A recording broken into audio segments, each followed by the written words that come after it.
سلطان Tughril bag بے اولاد فوت ہوا تھا، جبکہ 4 سال پہلے اس کا چھوٹا بھائی اور سلطان الپرسلان کا باپ چاغری بیگ داؤد بھی وفات پا چکا تھا۔ چاغری بیگ کی وفات کے بعد سلطان طغرل بیگ نے چاغری بیگ کے بیٹے الپرسلان کو اس کے باپ کی جگہ صوبہ مرو کا حاکم بنا دیا تھا۔ سلطان طغرل اپنے اس بھتیجے یعنی سلطان الپرسلان کو اس کے اعلیٰ ذاتی اوصاف اور خصائص کی وجہ سے نہایت عزیز جانتا تھا اور اس سے بے پناہ محبت کرتا تھا۔ اس نے لوگوں کو یہی تاثر دے رکھا تھا کہ الپرسلان ہی اس کا ولی عہد ہے، اور حقیقت بھی یہی تھی کہ سلطان طغرل بیگ کے بعد ہر لحاظ سے سلطان الپرسلان ہی اس کی جانشینی کا اہل تھا۔ لیکن حالات کی ستم ظریفی نے دوسرا رخ اختیار کیا اور سلطان طغرل بیگ کے بعد اس کی سلطنت کے اندر اختلافات اور فسادات اٹھ کھڑے ہوئے۔ ہوا یوں کہ جب سلطان الپرسلان کا باپ چاغری بیگ داؤد فوت ہو گیا تو اس کی ایک سوتیلی ماں سے سلطان طغرل بیگ نے نکاح کر لیا تھا۔ اس خاتون کا ایک بیٹا تھا جس کا نام سلیمان تھا۔ یہ سلطان الپرسلان کا باپ سے سگا اور ماں سے سوتیلا بھائی تھا۔ سلطان طغرل بیگ کی یہ بیوی اور الپرسلان کی سوتیلی ماں برابر سلطان طغرل بیگ پر دباؤ ڈالتی رہی کہ وہ الپرسلان کی بجائے اس کے بیٹے سلیمان کو اپنا جانشین اور ولی عہد نامزد کر دے۔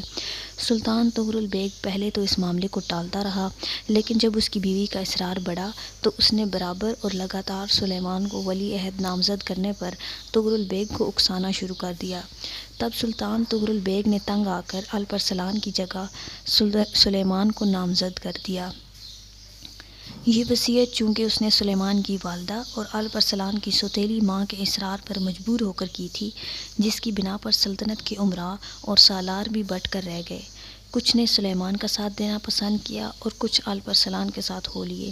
بدقسمتی سے جس وقت یہ واقعات رونما ہو رہے تھے اس وقت سلطان الپرسلان مرو شہر میں قیام کیے ہوئے تھا، جبکہ سلطان طغرل بیگ کا مرکزی شہر نیشا پور تھا۔ سلطنت کے سارے وزراء اور عمائدین نیشا پور میں تھے، لہٰذا طغرل بیگ کے وزیر سلطنت عمید الملک نے بھی اس موقع پر سلیمان کا ساتھ دیا، اس لیے کہ سلیمان نیشا پور میں موجود تھا اور سلیمان کو اس نے تخت و تاج دلانے کی سر توڑ کوشش کی، یہاں تک کہ اس نے رائے شہر میں اس کے نام کا خطبہ بھی جاری کر دیا۔ لیکن اکثر بااثر سلجوقی امراء الپرسلان کو پسند کرتے تھے۔ وہ جانتے تھے کہ وہ شجاع ہے، دلیر اور بہادر ہے، عقل مند ہے اور فیصلہ کرنے کی جرأت و بصیرت بھی رکھتا ہے، لہٰذا وہ اس کے پرزور حامی تھے اور اس موقع پر بھی خاموش نہیں بیٹھے۔ سب متحد ہو کر قزوین شہر کی طرف گئے، وہاں انہوں نے سلطان الپرسلان کے نام کا خطبہ جاری کر دیا۔ اس موقع پر سلطنت کے وزیر عمید الملک نے جب حالات کا بغور جائزہ لیا تو اسے معلوم ہوا کہ جو بڑے بڑے سردار، امراء اور سالار تھے ان میں سے اکثر الپرسلان کی طرف مائل تھے اور وہ زیادہ تر قزوین کی طرف چلے گئے تھے۔ اس پر عمید الملک بڑا فکر مند ہوا۔ وہ جانتا تھا کہ اگر سارے امراء نے الپرسلان کا ساتھ دینا شروع کر دیا تو اس کی کوئی حیثیت نہیں رہے گی، لہٰذا اس نے فوراً ایک قدم اٹھایا اور شہر میں جہاں اس نے پہلے سلیمان کے نام کا خطبہ جاری کیا تھا اب اس نے اس میں تبدیلی کی اور سلیمان کے نام سے پہلے الپرسلان کا نام اس نے داخل کر دیا۔ اس طرح سلطنت میں جگہ جگہ شورشیں، بغاوتیں اور ایک طرح سے سرکشی اٹھ کھڑی ہوئی، اور یہ سب کچھ وزیر سلطنت عمید الملک کندری کی وجہ سے ہوا تھا۔ اگر وہ سلیمان کا خطبہ جاری نہ کرتا تو کسی کو جرأت نہ ہوتی کہ وہ الپرسلان کی بجائے سلیمان کی طرف مائل ہوتا۔ ان حالات نے سلطنت کے اندر اس طرح کی تقسیم اور بغاوت برپا کر دی تھی۔ سب سے بڑی بغاوت صفانیان اور ختلان سے اٹھی۔ یہاں الپرسلان کے باپ کا چچا زاد بھائی کتالمش بن اسرائیل والی تھا۔ سلطان طغرل کی موت کا سن کر اس نے اپنی بادشاہت کا اعلان کر دیا اور بہت بڑا لشکر لے کر وہ رائے شہر کی طرف بڑھا۔ اس کے علاوہ ہرات کے والی موسیٰ بیگو نے بغاوت کر دی تھی اور وہ بھی ایک بہت بڑا لشکر تیار کر چکا تھا۔ وہ بادشاہت کو تو متمنی نہیں تھا، لیکن ہرات اور اس کے ارد گرد کے علاقوں پر وہ اپنی حکمرانی قائم کرنے کا خواہاں تھا اور بوقت سلجوقیوں کے لیے بڑا نازک اور توجہ طلب تھا۔ اب سلجوقوں کی سلطنت میں 4 بڑی قوتیں ایک دوسرے کو زیر کرنے کے لیے سر ابھار رہی تھیں۔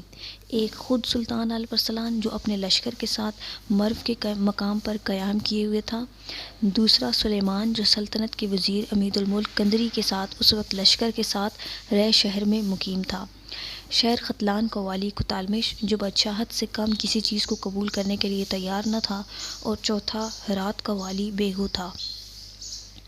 اس موقع پر سلطنت کے وزیر امید الملک کندری نے ایک اور ناپسندیدہ قدم اٹھایا۔ جس وقت سلطان طغرل بیگ فوت ہوا، اس وقت اس کی وہ بیوی جو خلیفہ بغداد کی بیٹی تھی، وہ بغداد میں ہی قیام کیے ہوئے تھی۔ امید الملک کچھ محافظ دستوں کے ساتھ فوراً بغداد پہنچا اور وہاں سے خاتون کو رے شہر لے آیا۔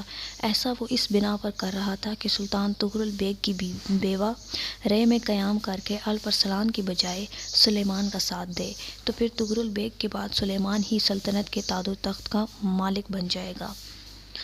اس موقع پر سلطان الپرسلان نے ایک بڑا دانشمندانہ قدم اٹھایا۔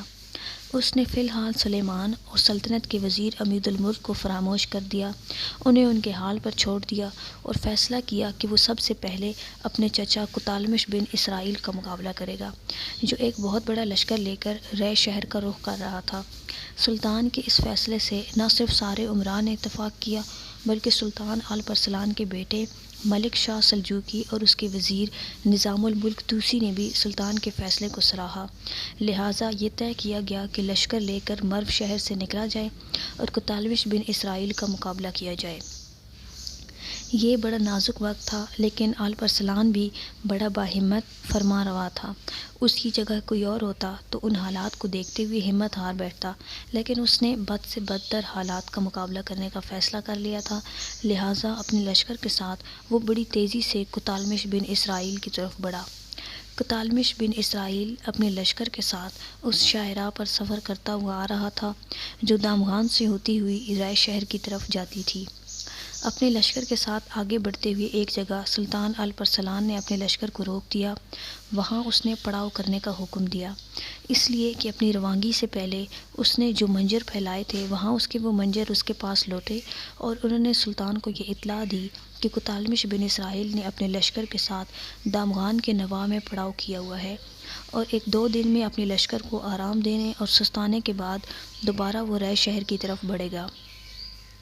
یہ خبر سننے کے بعد سلطان نے اپنے لشکر کو بھی وہاں پڑاؤ کرنے کا حکم دے دیا۔ جب خیمے نصب ہو گئے، لشکر نے پڑاؤ کر لیا، تب سلطان نے اپنے سالاروں اور امراء کے علاوہ اپنے وزیر نظام الملک طوسی کو بھی اپنے خیمے میں بلایا، اور اس وقت سلطان کا بیٹا ملک شاہ سلجوقی موجود تھا۔ جب سب لوگ جمع ہو گئے تب جو منجر خبر لائے تھے اس سے سب کو آگاہ کیا گیا۔ پھر سلطان نے اپنی تجویز کا اظہار کرتے ہوئے سب کو مخاطب کر کے کہنا شروع کیا: میرے عزیزو، میں چاہتا ہوں کہ مسلمان آپس کی لڑائی، آپس کے ٹکراؤ سے بچے رہیں۔ اگر دونوں لشکر ٹکراتے ہیں تو دونوں طرف سے نقصان مسلمانوں کا ہی ہوگا۔ میں چاہتا ہوں کہ کوتالمش بن اسرائیل کا مقابلہ کرنے سے پہلے اس کی طرف قاصد بھجوائیں اور اسے یہ پیشکش کریں کہ وہ بغاوت اور سرکشی سے باز رہے۔ جس صوبے کو یا جس علاقے کو وہ پسند کرتا ہے اس کی نشاندہی کرے، میں اسے اس علاقے کا حکمران بنا دوں گا۔ میں چاہتا ہوں اگر کوتالمش اس پیشکش کو قبول کر لیتا ہے تو پھر جن علاقوں کی وہ نشاندہی کرتا ہے ان علاقوں کا اسے حاکم بنا دیں گے۔ جو لشکر اس کے پاس ہے وہ اس کو لے کر ان علاقوں کی طرف چلا جائے۔ اگر یہ معاملہ طے ہوتا ہے تو کوتالمش بن اسرائیل کی طرف سے ہم مطمئن ہو جائیں گے۔ ایسی صورت میں پسند کروں گا کہ اپنے لشکر کے ساتھ ہرات کا رخ کروں اور وہاں جو موسیٰ بیگو نے بغاوت کشی کی ہے اس کا خاتمہ کر کے پھر میں رے شہر کا رخ کروں اور وہاں سلیمان کا معاملہ طے کروں۔ یہاں تک کہنے کے بعد سلطان الپرسلان رکا اور کچھ دیر تک خاموش رہا۔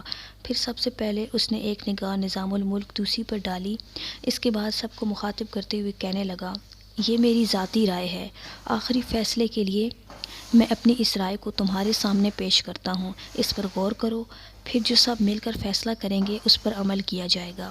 سلطان الپرسلان کی اس پیشکش کے دوران اس کے سارے امراء اور سالار سلطان کے وزیر نظام الملک طوسی اور اس کے بیٹے ملک شاہ سلجوقی کے ساتھ صلح مشورہ کرتے رہے۔ چنانچہ کچھ دیر بعد بالکل خاموشی رہی۔ آخر جب وہ کسی فیصلے پر پہنچ گئے تب نظام الملک طوسی نے الپرسلان کی طرف دیکھتے ہوئے کہنا شروع کیا: سلطان محترم، جو پیشکش آپ نے کی ہے اس پر سب نے غور کیا ہے اور ہم اس نتیجے پر پہنچے ہیں کہ اسی پر عمل کیا جانا چاہیے۔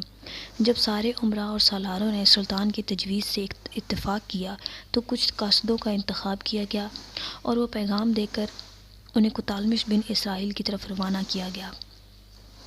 سلطان الپرسلان کے قاصد جب دامغان کے مقام پر کتالمش بن اسرائیل کے لشکر میں داخل ہوئے تو اس کے کچھ سالاروں نے ان قاصدوں کو، جن کی تعداد 2 تھی، کتالمش بن اسرائیل کے سامنے پیش کیا۔ پھر کتالمش بن اسرائیل نے ان کے آنے کی وجہ پوچھی، تب انہوں نے الپرسلان کا تحریری بیان اسے پیش کر دیا۔ کتالمش بن اسرائیل نے اپنے بھتیجے سلطان الپرسلان کا پیغام پڑھ کر بڑی بیزاری، بڑے غصے کا اظہار کیا۔ پھر ان قاصدوں کو مخاطب کر کے کہنے لگا، میں الپرسلان کا بھتیجا نہیں ہوں، میں اس کا چچا ہوں، وہ میرا بھتیجا ہے۔ وہ کس اصول کے تحت مجھے پیشکش کر رہا ہے کہ میں کسی علاقے کی طرف اشارہ کروں تو وہ مجھے حاکم مقرر کر دے گا، بلکہ یہ پیغام تو مجھے اس کی طرف بھیجنا چاہیے تھا تاکہ وہ اپنے لیے کوئی علاقہ مخصوص کرے، میں اسے وہاں کا حاکم مقرر کر دوں گا۔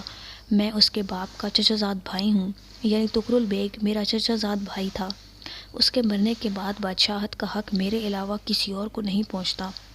یہاں تک کہنے کے بعد کتالمش بن اسرائیل کچھ دیر رکا، پھر ان قاصدوں کی طرف دیکھتے ہوئے غصے اور غضب کا اظہار کرتے ہوئے اس نے پوچھا، پہلے یہ کہو کہ الپرسلان ان دنوں کہاں ہے اور اس نے کہاں قیام کر رکھا ہے؟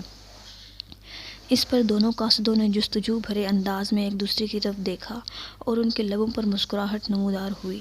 وہ گویا کتالمش بن اسرائیل کی نادانی اور اس کی حماقت پر مسکرا رہے تھے، اس لیے کہ وہ لشکر لے کر لڑنے کے لیے الپرسلان کی طرف کوچ کر رہا تھا اور اسے یہ خبر تک نہ تھی کہ الپرسلان کہاں قیام کیے ہوئے ہے۔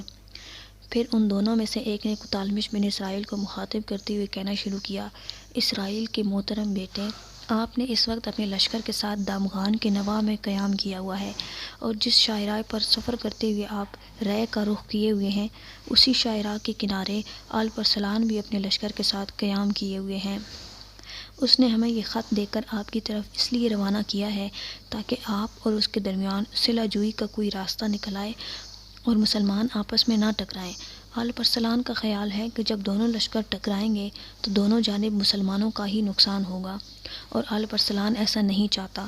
جب تک قاصد بولتا رہا، کتالمش بن اسرائیل بڑے غور سے اس کی طرف دیکھتا رہا۔ جب وہ خاموش ہوا تب وہ طنزیہ انداز میں کہنے لگا، اگر الپرسلان ایسا نہیں چاہتا کہ دونوں طرف سے مسلمانوں کا قتل عام ہو تو پھر وہ قربانی دے۔